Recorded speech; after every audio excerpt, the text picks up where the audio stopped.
সন্তান জন্মদানের পর একজন মায়ের ব্যস্ততা কয়েক গুণ বেড়ে যায়। এ সময়ে নবজাতকের যত্ন নেওয়ার পাশাপাশি নিজের খেয়াল রাখাটাও জরুরি। প্রসবের পর আপনার নানান ধরনের সমস্যা হতে পারে। এই সমস্যাগুলো এড়িয়ে চলতে অথবা এসব থেকে রেহাই পেতে আপনার করণীয় কী কী তা জেনে রাখা ভালো। যেমন বলবো, হাসপাতালে থাকাকালীন যত্ন।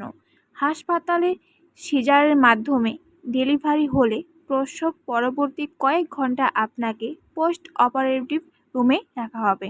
এরপর আপনাকে সাধারণ ওয়ার্ডে অথবা কেবিনে পাঠানো হবে। আর কোনো ধরনের অ্যাথনসিয়া ছাড়া যোনিপথে ডেলিভারি হলে এবং আপনার সার্বিক অবস্থা ভালো থাকলে লেবার রুম থেকে সরাসরি আপনাকে সাধারণ ওয়ার্ডে অথবা কেবিনে পাঠানো হবে। শারীরিক অবস্থা ভালো থাকলে আপনি প্রসবের পরে বাচ্চাকে কোলে নিতে পারবেন এবং বুকের দুধও খাওয়াতে পারবেন। আপনি ও আপনার শিশু সুস্থ থাকলে নর্মাল ডেলিভারির ক্ষেত্রে সাধারণত কমপক্ষে 24 ঘন্টা এবং সি সেকশনে প্রায় 4 দিন হাসপাতালে থাকতে হবে। তবে মা ও শিশুর শারীরিক অবস্থার ভিত্তিতে এই সময়টুকু কম বেশি হয়। তাই আপনার শারীরিক অবস্থা বিবেচনা করে চিকিৎসকরা তারপর নির্দিষ্ট সময় মতো হাসপাতাল থেকে আপনাকে ছুটি দেবেন। নিয়মিত পর্যবেক্ষণে থাকা। সন্তান জন্মের ঠিক পরের সময়টায় সাধারণত ডাক্তার, নার্স যে অন্যান্য স্বাস্থ্যকর্মীরা আপনাকে পর্যবেক্ষণে রাখবেন। এ সময় আপনার রক্তচাপ, পালস, তাপমাত্রা, প্রস্রাবের পরিমাণ নির্দিষ্ট মেপে দেখা হবে। আপনার পাশাপাশি অতিরিক্ত রক্তক্ষরণ হচ্ছে কিনা অথবা অন্য কোনো সমস্যা দেখা দিচ্ছে কিনা সেই সবও খেয়াল রাখা হবে।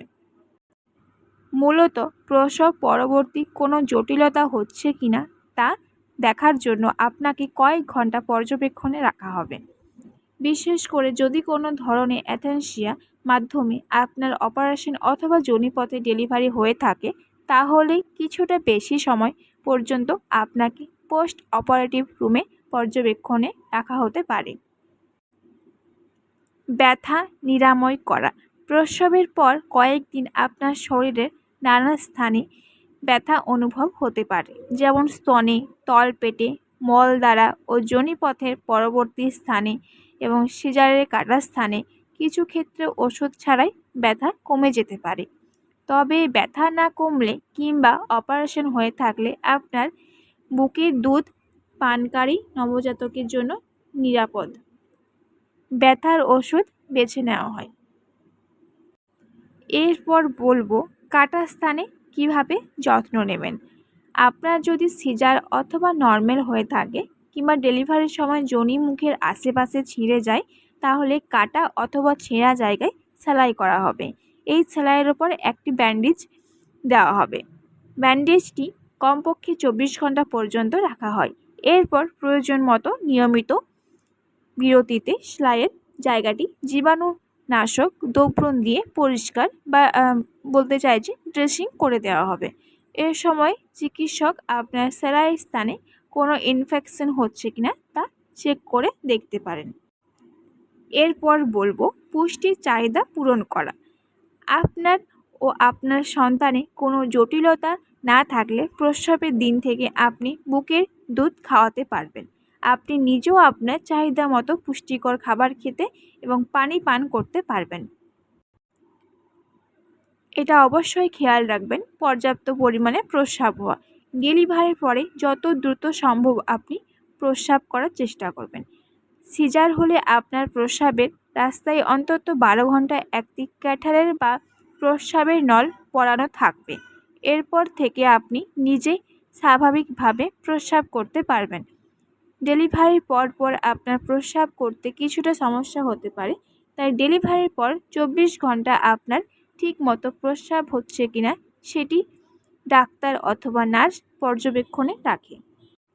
এই দিকে একটু খেয়াল রাখতে হবে যে আপনি ঠিকমতো হাঁটাহাঁটি শুরু করতে পারছেন কিনা। আপনার কেবিন বা বিছানায় যাওয়ার পর সুস্থ বোধ করলে যত দ্রুত সম্ভব অল্প অল্প করে হাঁটাচলা করতে শুরু করুন। হাঁটাহাঁটি করলে প্রসব পরবর্তী সময়ে কোনো রকম রোগের ঝুঁকি কমে যায়। তবে হাঁটতে শুরু করার আগে অবশ্যই আপনার চিকিৎসক অথবা নার্সের সাথে পরামর্শ করে নিন। প্রথমবারে হাঁটার সময় অন্য কাউকে ধরে অথবা কারো সাহায্য নিয়ে হাঁটুন, কেননা তখনও আপনার শরীর বেশ দুর্বল থাকতে পারে। প্রথম দিকে গোসলে যাওয়ার সময় কারো সাহায্য নেওয়ার চেষ্টা করুন। প্রসবের পর সহবাস সম্পর্কে জানতে হলে এই চ্যানেলটিকে সাবস্ক্রাইব করে রাখুন। অবশ্যই লাইক, কমেন্ট, শেয়ার করবেন। আপনাদের অসংখ্য ধন্যবাদ।